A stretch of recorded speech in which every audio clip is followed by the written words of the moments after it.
یہ سوال ہے جی جنید اکرم صاحب کا، کراچی کے یہ رہنے والے ہیں، ہوتے ہیں سعودی عربیہ میں۔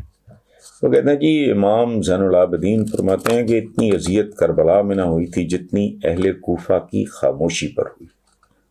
خوبصورت بات ہے، میری نظر سے گزری ہوئی۔ تو کیا ہم ایک خاموش امت ہیں؟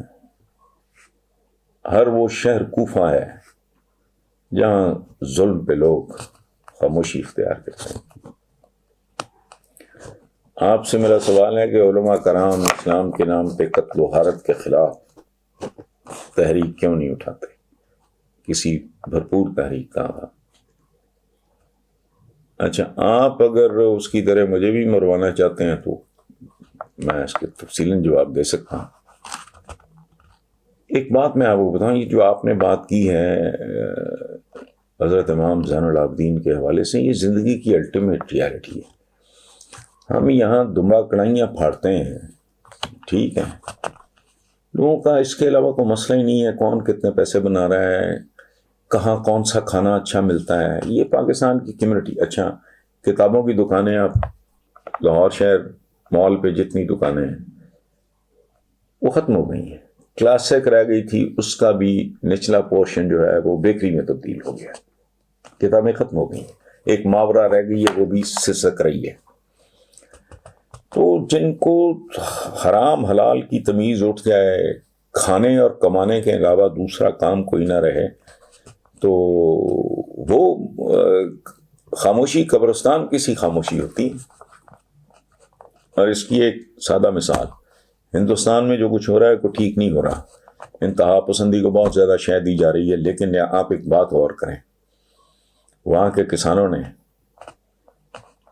مودی صاحب کو دھول چٹا دی ہے، خاک چاٹنے پہ مجبور کر دی ہے۔ کیوں؟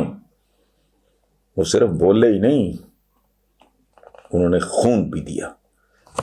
بدقسمتی ہے، اور ہمیں تو بولنے کا شعور ہی ختم ہو گیا۔ میں ٹو ٹیل یو آنیسٹلی، میرا آج کا ہے، شاید کل کا کالم ہوگا، آج کی تاریخ آپ نوٹ کر لیں، 1-2 دن کا، نیٹ پہ دیکھ لیں، تو میں نے بھی یہی رونا رویا ہے کہ سوائے ان لوگوں کے جنہیں مسلمانوں کی ذلت، حالت زار، شکست خوردگی، قسم پرسی سوٹ کرتی ہے، کن کو سوٹ کرتی ہے؟ دنیا کا گناہ گار ترین مسلمان بھی کڑتا ہوگا، جلتا ہوگا، سڑتا ہوگا، اور سوچتا ہوگا کہ کیا یہ ابد تک کیوں ہی چلتا رہے گا سلسلہ۔ اور میں نے یہ کالم کنکلوڈ کیا ہے اس جملے پہ کہ اپنا جمود توڑو، تمہارا جمود تمہارا دشمن ہے۔ یہود و ہنود قصہ نہیں ہے، اپنے آپ کو اس وقت کے ساتھ ہم آہنگ کرو۔ ہمیں تو پتہ ہی نہیں کہ یہ کس دنیا میں ہم رہ رہے ہیں۔ میں کوٹ کر کر کے حوالے دے دے کے پاگل ہو گیا ہوں۔ علی شریعتی بہت بڑے فلاسفر تھے۔ یہ علماء وغیرہ والی ٹرم تو میری سمجھ میں نہیں آتی، انسان کو کیا علم ہونا ہے؟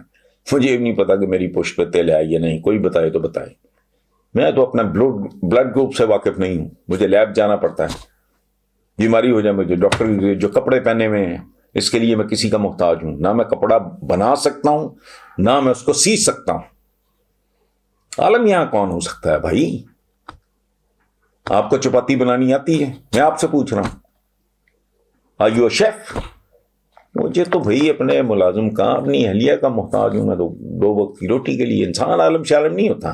لیکن بہرحال وہ ایک فلاسفر تھے، انہوں نے کہا تھا مسلمانوں کے لیے، ان کو دین سمجھایا تھا۔ 2 جملے ہیں، مجھے تو فارسی نہیں آتی، میں انگریزی میں پڑھا تھا، changing rules for the changing needs, unchanging rules for the unchanging needs. Quran پاک میں ہے کمزور اونٹنیوں پہ بیٹھ کے اور کشتیوں میں بیٹھ کے آؤ حج کے لیے، اب کوئی یوز کرتا ہے؟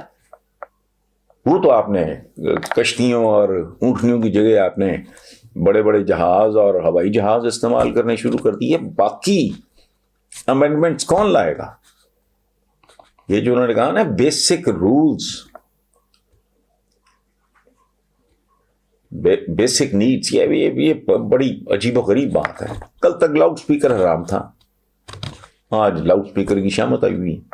کل تک نامحرم محرم بہت بڑا ایشو تھا. آج ہمارے ملا حضرات جو ہیں وہ اپنا باقاعدہ میک اپ ہوتا ہے چونکہ وہ ضروری ہے, گلیز آ جاتی ہے ادروائز کیمرے کے سامنے, نامحرم اس پہ گفتگو بھی ہو رہی ہے, اور بہت سارے کام ہیں جو کل تک نہیں ہوتے تھے آج ہو رہے ہیں. دہلی انڈیا سے ہے, بھیجنے والے سوال پوچھنے والے ہیں اویس آشو صاحب. وہ کہتے ہیں جی کہ میں ایک بھارتی مسلمان ہوں اور دہلی میں رہتا ہوں. سیالکوٹ واقعہ آپ کی نظر سے گزرا ہوگا. پوری دنیا اس وقت پاکستان پہ برہم ہے, مگر افسوس کی بات یہ کہ کشمیری مسلمانوں کے بارے میں کوئی بات نہیں کرتا, اور جو کچھ انڈیا میں مسلمانوں کے ساتھ ہو رہا ہے اس کے بارے میں بھی کسی کو کوئی پرواہ نہیں. کیا آج کے مسلمان صرف ذلیل و خوار ہونے کے لیے رہ گئے ہیں؟ اویس بھائی, پہلی بات تو یہ ہے کہ یہ دونوں ایک بالکل ڈفرینٹ قسم کے ایشوز ہیں. جو سیالکوٹ میں ہوا وہ بحیثیت انسان, بحیثیت مسلمان, بحیثیت پاکستانی انتہائی امبیرسنگ, انتہائی شرمناک واقعہ ہے, اور انفارچونیٹلی انتہا پسندی. دیکھیں ہمارے دین کی تعلیمات میں جو بنیادی تعلیمات اور ہدایات ہیں, بنیادی احکامات ہیں, ان میں سے ایک ہے اعتدال پسندی اور میانہ روی. یہاں تک کہ عبادت میں بھی انتہا پسندی از ناٹ الاؤڈ. کھانے میں بھی کھانے کے بارے میں حکم یہ ہے کہ ابھی تھوڑی بھوک باقی ہو تو ہاتھ پیچھے کھینچ لو. اسی طرح عبادت میں بھی. یہ بہت ہی ایک عجیب و غریب واقعہ ہے جس کے لیے شرمناک یا دردناک وغیرہ جیسے الفاظ بھی چھوٹے ہیں. باقی جو یہ ہے کہ ہندوستان میں مسلمانوں کے ساتھ کیا ہو رہا ہے, یہ اگین انتہا پسندی. اچھا, اور کیسز دونوں بالکل ڈفرینٹ ہیں.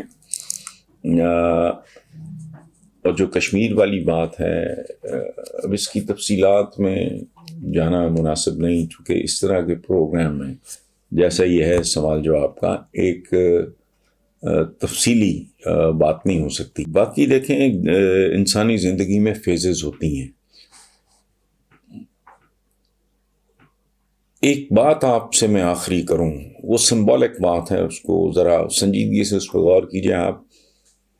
علی شریعتی بہت بڑے ایک فلسفر ایران کے مرحوم, ان کا ایک جملہ میں آپ کی خدمت میں پیش کرتا ہوں. انہوں نے کہا تھا کہ اسلام کیا ہے؟ Changing rules for the changing needs, unchanging rules for the unchanging needs. Unfortunately میرا آج کل کا ایک کالم ہے, شاید کل کا ہے یا شاید کل شائع ہو چکا, میں بہت مورلیس ریگولر لکھتا ہوں, مجھے کنفیوژن رہتا ہے. We are not contemporary. مومن کی, مسلمان کی ایک ڈیفینیشن یہ ہے کہ وہ اپنے عہد کے ساتھ, جس زمانے میں وہ زندہ ہے اس کے ساتھ وہ پوری طرح ہم آہنگ ہوتا ہے. ہم انفارچونیٹلی اس پہ ہماری توجہ کم نہیں ہے, میرا ذاتی خیال ہے ہی نہیں. اور یہ فیزز ہوتی ہیں. کبھی نہرو صاحب جیسے, واجپئی جیسے لوگ تھے, آج مودی صاحب ہیں, کل یہ نہیں ہوں گے. They are not permanent realities. تو آپ ہمت حوصلے سے, یہ فیزز ہیں. جاپنیز نے کیا نہیں بھوگتا, تو ایک فیز آیا ہے, انشاءاللہ یہ بھی گزر جائے گا.